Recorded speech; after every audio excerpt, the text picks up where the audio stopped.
Hi guys, welcome back to my channel. For today's video, I'm gonna be honest, I'm excited for today's video because this was something that I wanted to push myself to do and combine colors that I normally wouldn't have had combined in the past. And I think that it came out to be the perfect balance between a maximalist and minimalist type of design. Because for a maximalist, oh my goodness, a maximalist design, they're very bold and they're so extra and above and beyond, and they're beautiful. But this was a maximalist design in the sense of the color and the shape, and it has some 3D art, but it wasn't over the top. So that's why I think it's the perfect combination between both maximalist and minimalist nail designs.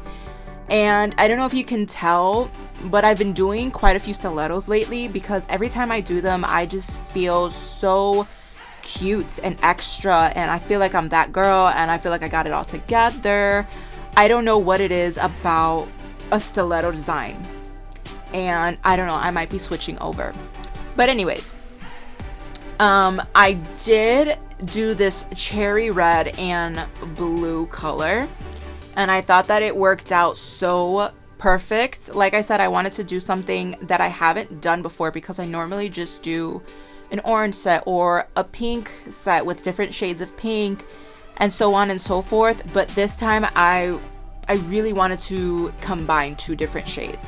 And in my previous videos, I think it was like the first or second video that I've posted, I mentioned that this channel was going to be about trying new things. And in trying new things, I've actually gotten better, in my opinion, in both my nail art and my shaping and my acrylic, because I mean, there's no other way to get better than to consistently try new things and consistently post. So it kind of just left me no choice but to get better, like I said.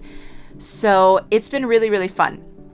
Right now, I am applying, of course, Valentino Cover Acrylic. I believe this was Platinum Silk. I will double check and link it in the description down below. I'll also link the forms and the panna brush that I'm using in a size 16. In the beginning of the video, I forgot to totally mention that I wanted to show a little bit of how I apply the nail form.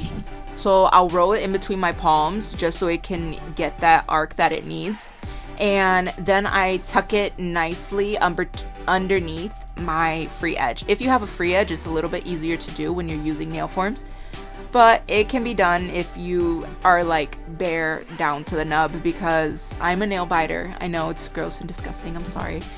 But I do tend to bite my nails still to this day a little bit. And nail forms are a really good option if you are a nail biter, because you can still create magic with nail forms if you bite your nails. So I'll have everything linked down in the description below. I do just want to mention one last thing. If you can sort of hear like the mic it sounds like something's rubbing against my microphone, I'm so sorry. I am having technical difficulties right now, and I am recording in a whole different room that I normally don't record in. And so my setup is totally weird right now, and just bear with me through this video, and I would greatly appreciate it. I'm so sorry, you guys. I promise I'll do better in the next one.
So guess what happened to me the other day, you guys? I don't think I've ever mentioned this on my channel, so you guys probably wouldn't know. But although I am a licensed nail tech, I actually don't work in a salon because my youngest doesn't go to school yet. So it kind of makes it difficult to do that. But anyways, the only way that I practice is either on myself or on family members. So the other day I was doing my mother-in-law's nails, and it started out as a disaster, and I had to hone in that moment and just make it all work. So anyways, long story short, what had happened was that when I went to go apply the acrylic bead to my mother-in-law's nails, it would not stick. Like, the bead wouldn't even form. It just stood complete powder on my acrylic brush. And the reason it did that was because it was hot in that room. So my apartment is like, we don't have central AC. It's all window units. And in that particular room where I do all my nail stuff, it does not have a window unit. And it was like 90 degrees in there. I was sweating from the frustration. I was sweating because it was hot. I was just nervous. And I could see it all on her face. She was like, Jen, like, what's going on? But I'm telling you, I had to hone in that moment and just get it together. And her nails came out beautiful. It just wasn't a smooth application. Like, I had to put my filing to work. So that was just such a stressful moment, and I'm totally blessed and glad that it did not turn out to be a complete disaster. And if you don't know, the reason why that's bad is because monomer cannot be hot. Like, monomer should stay at a temperature of around 72 degrees at all times. If it gets too hot, that's exactly what would happen. Like, your bead would not form. So if you're new to the nail world and practicing acrylic, keep that in mind. Keep your monomer at around 72 degrees at all times.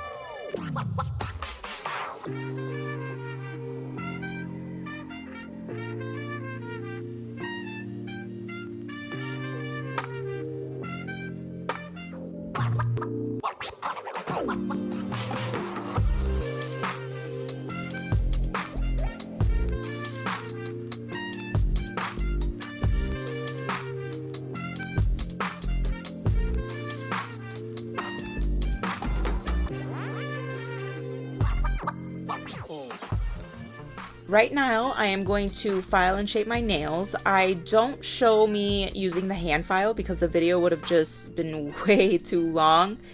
But I am going to show you what I'm doing here with the e-file. I'm using a 5-in-1 carbide bit at 15,000 RPMs. That's just the perfect speed for me. I also use this bit to file the free edge and underneath my sidewalls in order to speed up the process. So if you're struggling with time and you're trying to get faster at your filing, like right here, I'm going underneath my sidewalls, I highly recommend getting good at using your e-file to do this versus your hand file. Because right now I'm going at 15,000 RPMs, and I guarantee you my hand file is not gonna do that fast.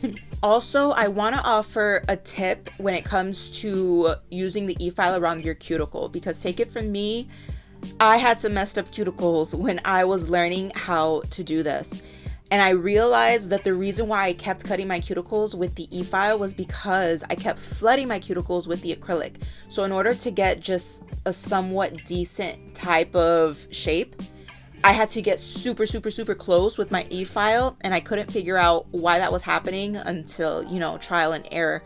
So if you keep cutting yourself with your cuticles or cutting yourself with the e-file, it's probably because there's too much acrylic around your cuticle, like it's too thick, or you just flooded the cuticle completely and now you're trying to fix it with that e-file. So in order to avoid this, make sure you're pointing your finger downward so that you're not flooding the cuticle. you also want to make sure that that bead is not like running like water, because if it's running like water, it's gonna get into your cuticles no matter what you do.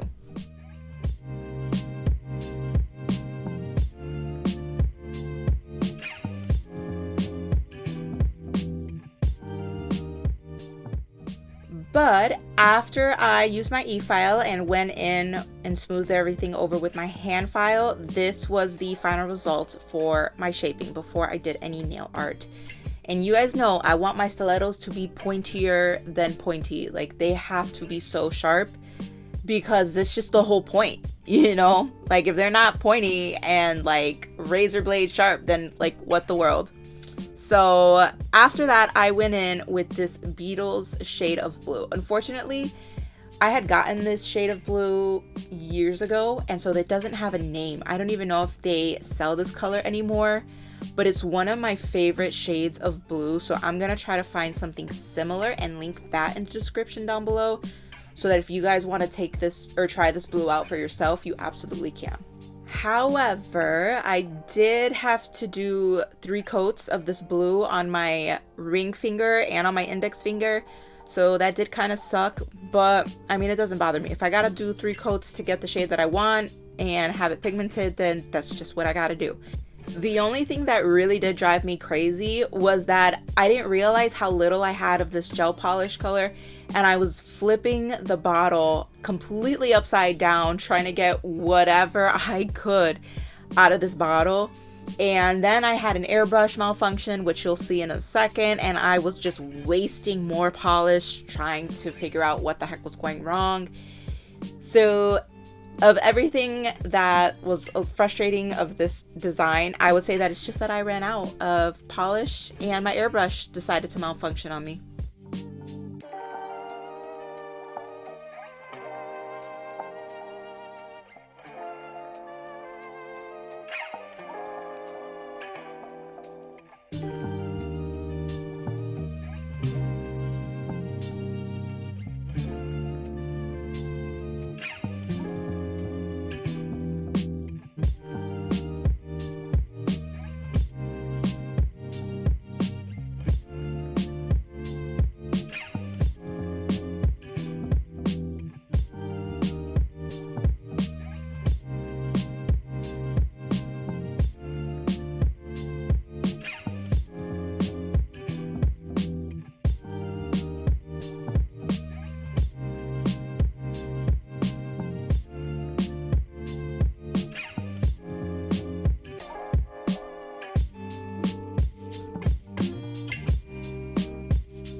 Okay, after I did that French on that pinky nail, I decided to go in and airbrush my index finger and my ring finger in white. And this is where it all went south with my airbrush, because after I did the white, my intention was to swap the color and go in with that same shade of blue for my middle finger and my thumb, but it wasn't coming out. My airbrush had clogged in the middle of me doing that. Like, could you believe that?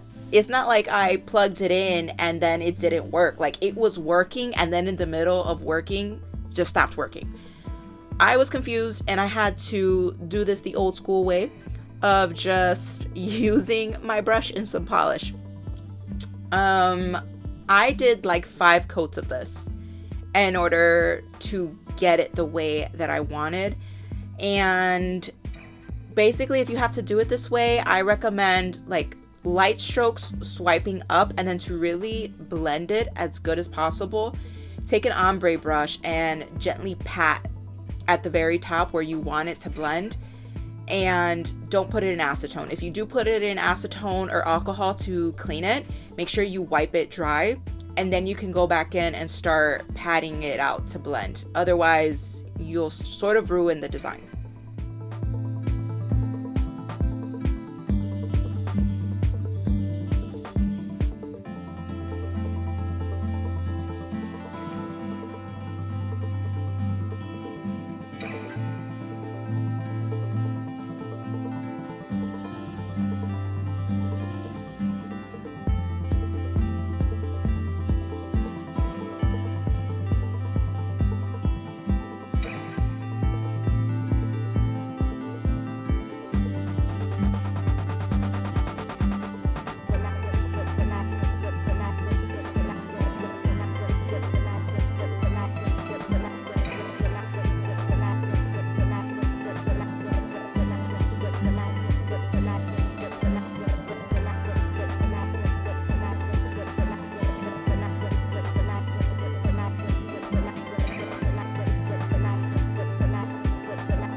Now, I do the same design on both my middle finger and my ring finger, but let me tell you guys, if you're gonna work with any shade of red, you guys, it stains so bad. And I haven't worked with red since I was in nail school, because one thing that they do in nail school to get you to really learn how not to touch the skin with the product is use red polish, because as soon as that polish touches the skin, it stains, and your instructor is going to be like, no, you messed up right there, I can see it. No amount of alcohol or acetone is going to remove that stain. And I did end up staining a little bit of the skin, and I was trying my hardest to get it off, and it would not come off. So it was really annoying. Anytime you're going to be working with red, keep that in mind. You do not want it to touch the skin.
After this, everything else that involved the red was 3D art. So what I did was I took some sculpting gel. Makartt calls it solid nail glue, but it's really like solid, like a solid sculpting gel. And then I sort of caterpillar it the way you would do it with Play-Doh, and I break it down into 3 even balls. Make sure that anytime you're working with stuff like this, that you're not like rolling it between your fingers too much, because it gets super sticky and it's really annoying. But after that, I place them evenly the way I would want the petals to be on the nail. And then you just start using a silicone tool to pat it out the way you would want. And I pat the ends, and then I pat the middle and drag the petal down to the center and then drag it back out. And it's just sort of this tug of war, give and take sort of motion when it comes to the petals. If it's too far in, then you pull it back out and you just go from there.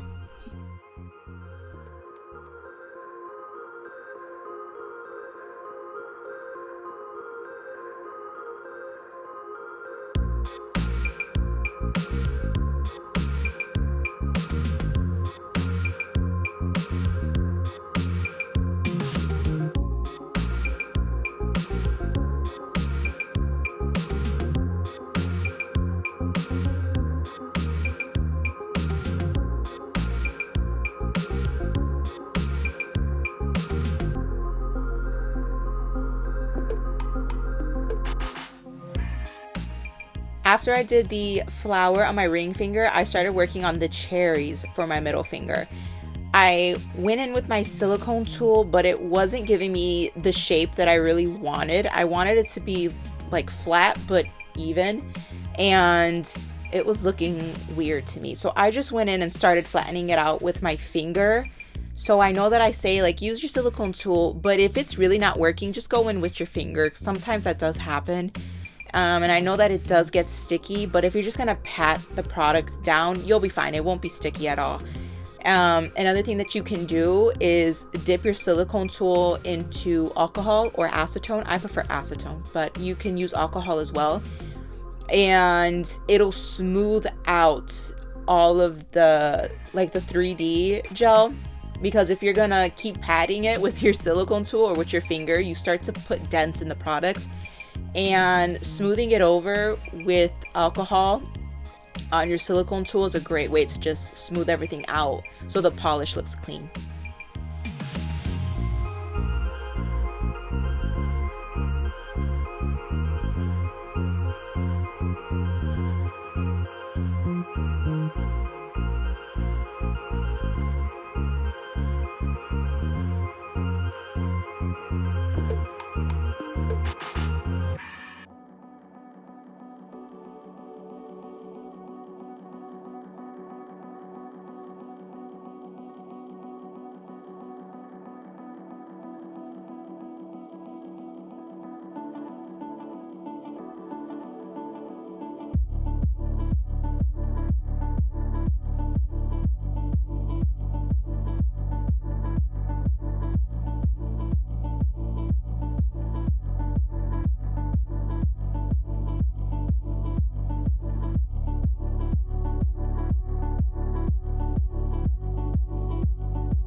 So after these squiggly lines, this is the part that I was talking about where I got some red.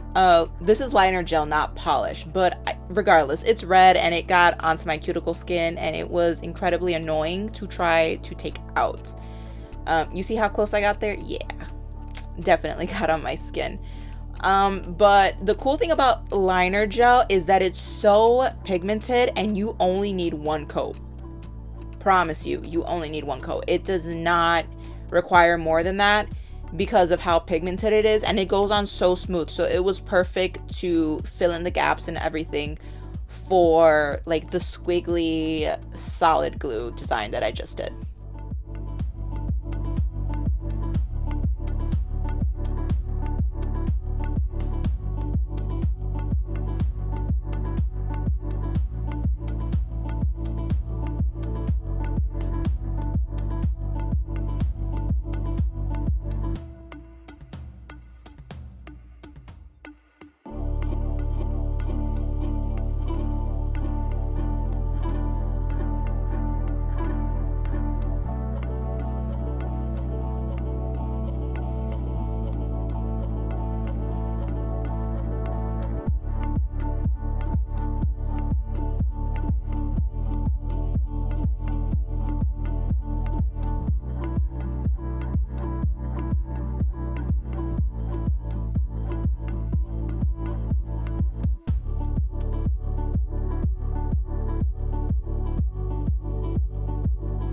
The next thing I did was use that same red liner gel to color the cherries red, and then I went in with a green liner gel to do the stems of the cherry. I did forget to mention as well that I'm using Young Nails liner gel. It was one of the first brands that I ever got. I've bought a couple of different liner gels, and this one remains my favorite simply because it glides and levels out, versus I've tried Mia Secret liner gels and I've tried Gelin, and they're, I don't want to say chalky, but if I'm trying to get like a smooth French line or something like that, it just doesn't work as well as the Young Nails liner gels. The one that I really want to try is the Nails by Dev gels, because you know she's such an amazing artist, and I feel like that's just something she would understand, you know, like she knows her stuff so well. So that's one goal of mine, is to definitely try those out. And when I do, you guys will be the first to know.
Now, the very last thing that I did was outline the flower with that same red liner gel, and I added some caviar beads to the center.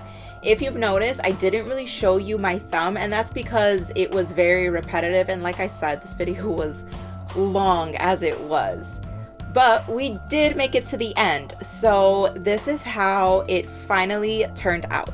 I love the red. Like, this type of cherry red is my absolute favorite, and the way it pops against the blue is just perfect to me. So thank you guys so much for watching. By the way, we did reach 100 subscribers, and I'm so grateful and appreciative to all of you who have subscribed to my channel, because you have no idea how much that means to me, and I'm gonna keep trying to bring you the best content that I have to offer in return. So I will definitely see you guys in the next video, and if you did enjoy this one, don't forget to subscribe.